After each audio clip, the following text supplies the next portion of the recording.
Det brittiska tv-bolaget ITV var på plats och följde Trump-anhängarna som trängdes in i hjärtat av kongressen. Och det här är deras unika rapport. USA! USA! USA! USA! For 4 years we have witnessed turmoil in America. But nothing quite like this. The pro-Trump crowd fought with the police, trying to break through their lines, intoxicated by the unlikely prospect of reversing America's election outcome. We watched as this standoff continued for at least an hour. Tear gas canisters were fired from the very stage on which Joe Biden will be inaugurated.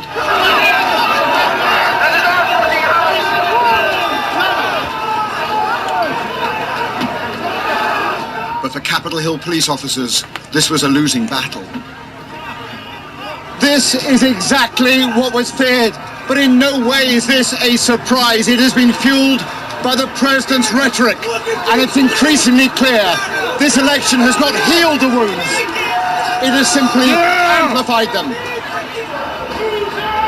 We followed the aggrieved and infuriated Trump supporters as they stormed the building. I swear to see it in, and they just said these guys. Through broken windows and doors they had forced open.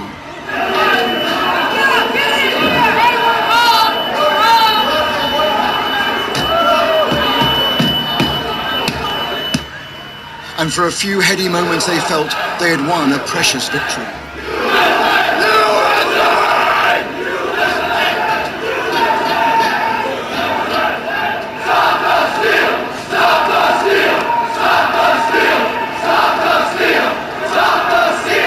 They were now in the very heart of the congressional building.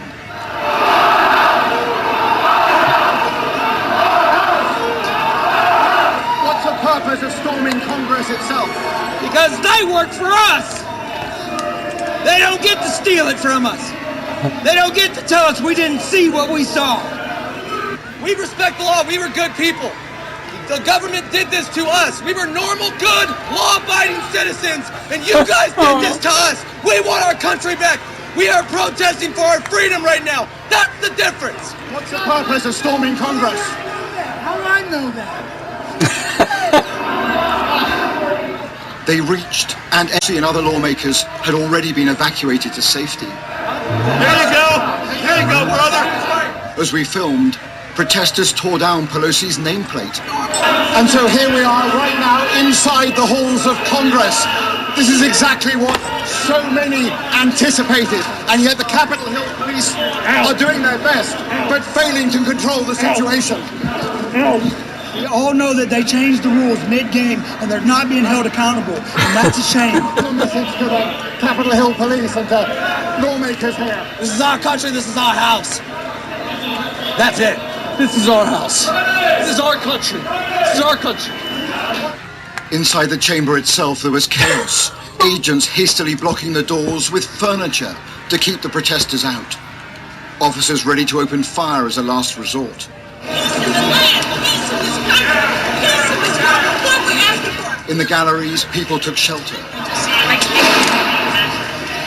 The great constitutional showdown in Congress had to be suspended. Indeed, amid the chaos of this afternoon, shots were fired, and one protester badly wounded. The circumstances are not clear, but it is proof of how perilous it remains here tonight.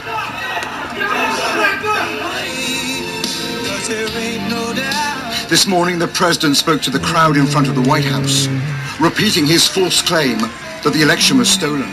We will never give up. We will never concede. It doesn't happen. You don't concede when there's theft involved. Our country has had enough. We will not take it anymore, and that's what this is all about. And to use a favorite term that all of you people really came up with, we will stop the steal. And we're going to the Capitol. We're going to try and give our Republicans the kind of pride and boldness that they need to take back our country. the cost of that rhetoric is increasingly clear. As crowds tonight are still swirling around Congress, and America's long journey as a stable democracy appears to be in genuine doubt.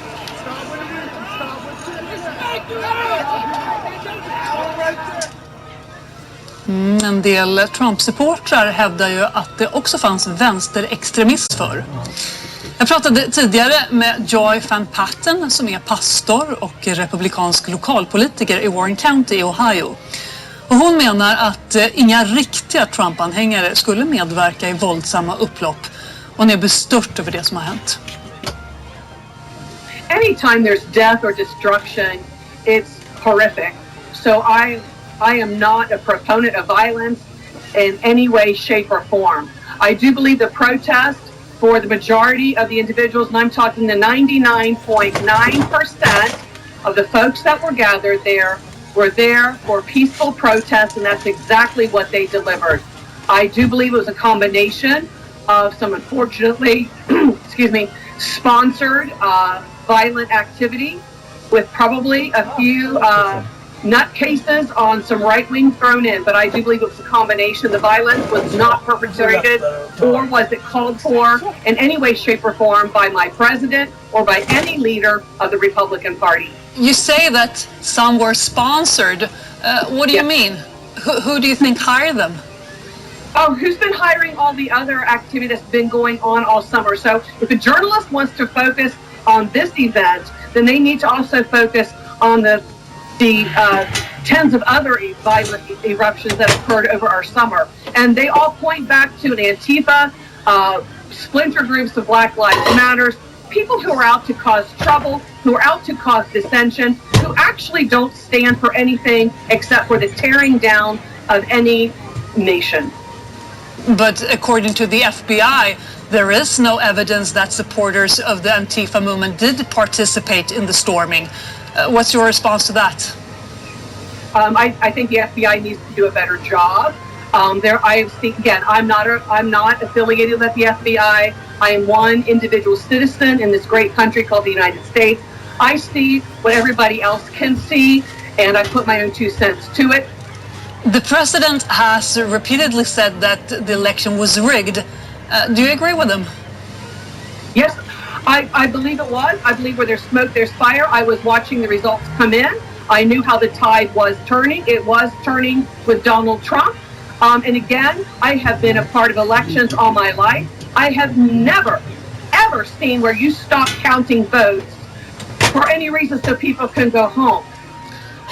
But federal courts, including the Supreme Court, even the Justice Department, has said, don't you trust the courts? It's not that I don't trust the courts. It never got a hearing. What evidence did they see? There was never a hearing. I believe it's an abdication back to the states. And then you've got this whole, what you have playing out is, I don't want to touch the ball. The Supreme Court, it wasn't that they said it was fairly elected. They did not choose to hear the case because they felt it was a state matter. States are saying, no, it should be a Supreme Court. So you have no one here willing to actually dig into the evidence. And I think that's exactly what needs to happen. After the inauguration, what do you think will happen? How do you look upon the future? I always have hope. So we will survive, all of us, we're humankind. Will it be darker? Will it be tougher? Yes, because I think the policies that a Biden-Harris administration bring in are not going to help forward America. But Americans are resilient, and I have hope. And I will continue to bring light and hope wherever I go. I will continue to be a voice for what I believe is righteousness, specifically against an anti-abortion agenda, and what I consider to be solid economic policies for a capitalistic, not a socialist society. So how important is Donald Trump for you and your party? I believe history will record Trump's era, which I'm going to believe is 8 years. I know, I'm crazy. I believe they will record it as one of the finest eras in American history. Och det sa republikanen Joy Van Patten som jag pratade med tidigare. I studion nu Frida Stranne, freds- och konfliktforskare vid Högskolan i Halmstad med inriktning på amerikansk politik. Dessutom Erika Bjärström, utrikesreporter här på SVT och tidigare USA-korrespondent. Och vi har också från Washington med oss Johanna Möllerström, professor i nationalekonomi vid George Mason University. Välkomna allihopa. Tack. Professor Strand, USA är ju ett väldigt